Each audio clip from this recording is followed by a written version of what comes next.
गरीब चाची के घर अमीर भतीजी लाई इफ्तारी। या अल्लाह, आज तो इस कमबख्त चूल्हे ने नाक में दम कर दिया है। ऐसा लग रहा है जैसे चूल्हा ना होकर धुएं की चिमनी हो।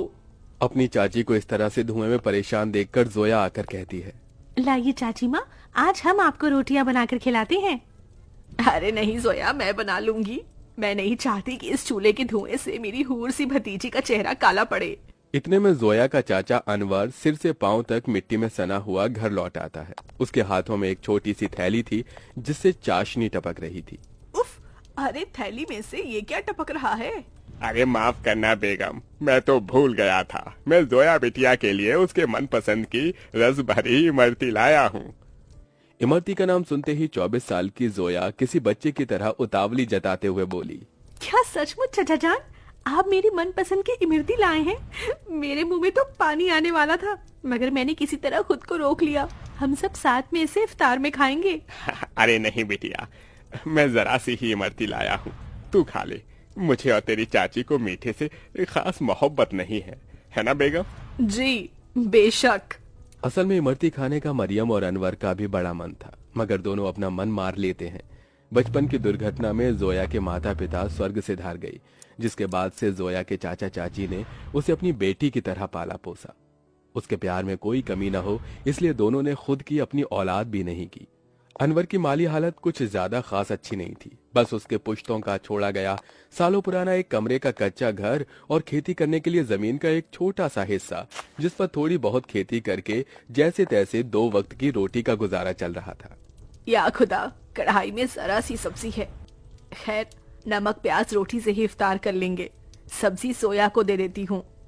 मरियम 3 थाली लगा ले आती है। अरे ये क्या, चाची माँ मेरी थाली में सब्जी, आप दोनों क्या खाएंगे? तभी अनवर अपने गमों को छुपाता हुआ झूठी मुस्कुराहट से बोला, अरे सब्जी की क्या जरूरत, आज तो मैं नून तिल से रोटी ही चटकारे लेकर खाऊंगा। ये कहते हुए गरीब अनवर नमक तेल लगी रोटी काट काट कर खाने लगता है। अपनी गरीब चाचा चाची का ऐसा दुख देखकर जोया का कलेजा कचोट पड़ता है। वो रो पड़ती है। चाची माँ, चाचा जान, चलिए इन सब्जी में से खाइए। अरे इतनी थोड़ी खाऊंगी मैं। जोया के गरीब चाचा चाची को उसे जितना प्यार था उतना ही स्नेह उसे भी था। यूं ही दिन गुजरते हैं।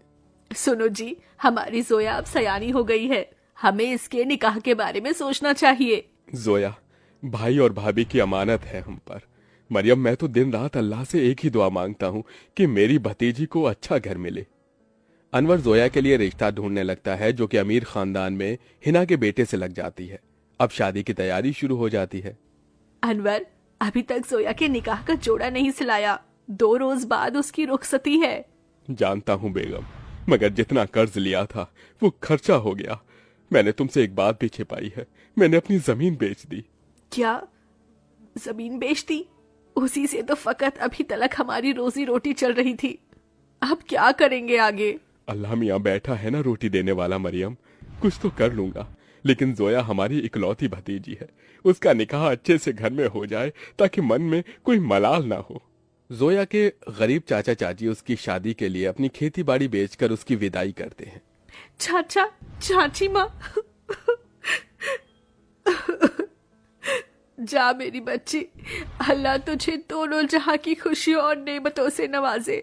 जोया अपने गरीब चाचा चाची के घर को छोड़कर अपने अमीर ससुराल में आ जाती है, जहां उसके सास ससुर नंद जेठानी से भरा पूरा परिवार मिलता है, जहां सास हिना उसका स्वागत करती है। माशा अल्लाह, कितनी खूबसूरत बीवी है हमारे मुराद की। एकदम सही फरमाया आपने अम्मी, भाई की तो किस्मत खुल गई। चलो देवरानी जी, हम तुम्हें तुम्हारा कमरा दिखाते हैं। जोया की जेठानी आलिया उसे कमरे में ले आती है, जो कि बहुत ही बड़ा और आलीशान था।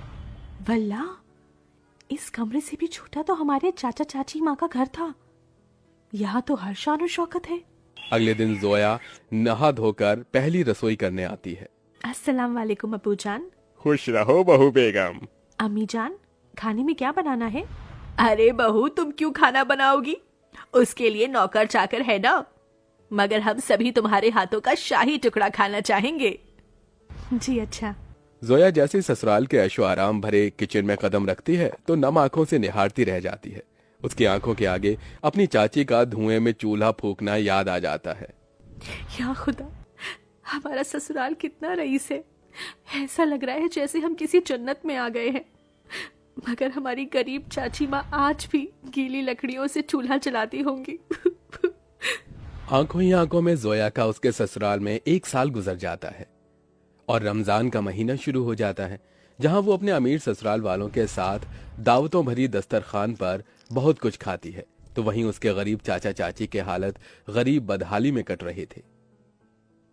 अरे क्या हुआ मरियम बेगम, अभी तक खाना नहीं लाई? मैं वजू करके कब का बैठा हुआ हूँ। जी लाई। मरियम कुछ रोटियां रखकर नमक मिर्च के साथ लाती है। जी बस यही है खाने में, रूखा सूखा है खाने में। जाने अल्लाह हमारे दिन कब बदलेगा। बाकी दिन भी रूखा सूखा खाते हैं और रोजे में भी रूखा सूखा खाकर काटना पड़ रहा है। मरियम, अल्लाह ने जो दिया है उसे सिर माथे लगाकर खाओ। बेचारे गरीब शौहर बेगम एक दूसरे को निवाला खिलाकर गम बांटते हैं। कंगाली इतनी थी कि दोनों पानी से सहरी करके भूखे पेट कड़ी धूप में भट्टी पर काम करते हैं और यूं ही दिन गुजरते गए। बेगम, अल्लाह के करम से इतने पैसे जुड़ गए, कल जोया के ससुराल इफ्तार दे आते हैं। दोनों खुद पर दुख उठाकर जोया और उसके ससुराल वालों के लिए कपड़े, फल, मिठाई के साथ इफ्तार लेके जाते हैं। अरे समधी साईं, आप दोनों? वालेकुम अस्सलाम समधी जी, ये आप सबके लिए हमारी ओर से इफ्तार का छोटा सा नजराना। तभी महंगा सा जोड़ा पहने हुए जोया आकर अपने चाचा चाची के गले लग गई। उसकी आंखों से आंसू छलक पड़े।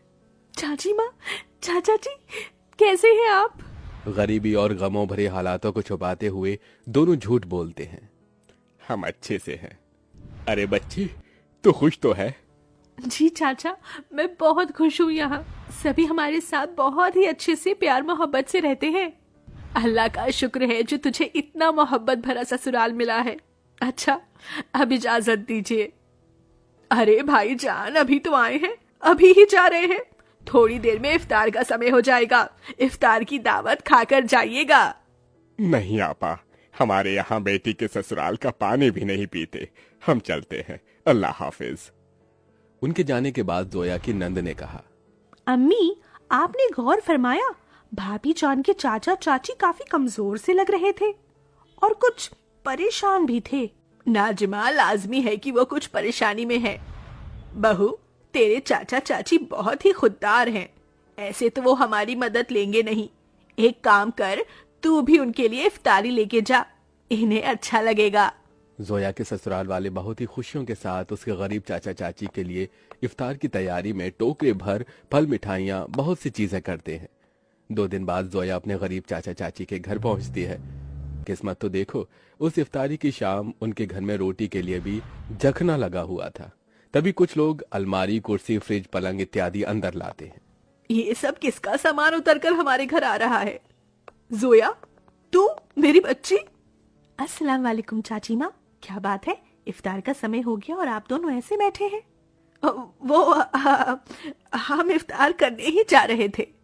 तो चलिए, मैं थाली लगाकर लाती हूँ। हम तीनों चाचा चाची भतीजी एक साथ इफ्तार करेंगे। जोया जैसे ही चूल्हे के पास जाकर देखती है तो सारे बर्तन खाली पड़े होते हैं। ये देखकर उसकी आंखों से आंसू गिरने लगते हैं। चाचा चाची, इस घर से मेरी रुखसती क्या हुई? आप दोनों ने मुझे इतना पराया कर दिया कि ये तक भी ना बताया कि आप दोनों किन हालातों से गुजर रहे हैं।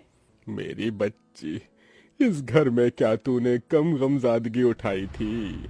चाचा चाची माँ, आप दोनों ने भी तो मेरे लिए कितनी कुर्बानी दी, कितनी मेहनत मशक्कत की और मुझे शहजादी जैसा पाला पोसा।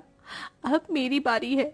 इसके बाद जोया खुद अपने हाथों से इफ्तार में बहुत कुछ बनाती है। इफ्तार की दावत देखकर उसके चाचा चाची पेट भरकर खाते हैं। आज एक अरसे बाद ऐसी इफ्तारी नसीब हुई है, वरना तो सालों से गरीबी में रूखे सूखे से रमजान के रोजे कट रहे थे। मैं यहाँ आप दोनों को सिर्फ इफ्तार देने नहीं आई, बल्कि ईद पर आपको मेरे यहाँ आना है और ये अम्मी अब्बू का हुक्म है। हम आएंगे बिटिया, जरूर आएंगे। जोया के गरीब चाचा चाची ईद के दिन उसके घर आते हैं, जहां उनका खूब स्वागत होता है और सभी साथ मिलजुल कर ईद मनाते हैं।